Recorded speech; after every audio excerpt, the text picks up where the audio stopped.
There's another concept here that's worth mentioning in this whole justification thing, and that's the certificate of debt. There's another model hinted here that I want to just touch on, so we're not blind to this. In the old ways, in Roman Empire and elsewhere, there was an acknowledgement of debt for sin.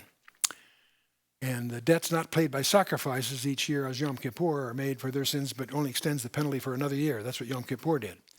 There's another model hinted here, and that's the certificate of debt. And Paul speaks of the handwriting of ordinances that was against us, or phrasing it another way, the certificate of debt was against us. We use the expression ourselves that he owes a debt to society. When someone creates a criminal act, it's as if he owes a debt to society. In those days, they actually document, when you were in court and got deemed guilty, you had a certificate debt that you had to have paid, an actual document. And it was a penal or legal or criminal term. And we use the same terminology today. Guy owes his debt.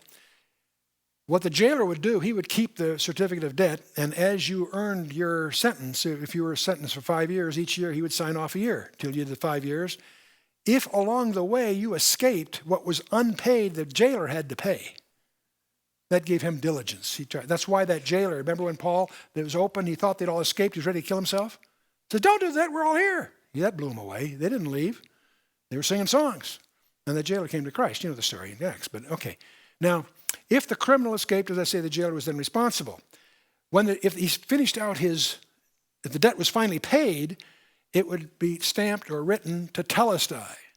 It is finished, paid in full is the equivalent term. And he would give that to you.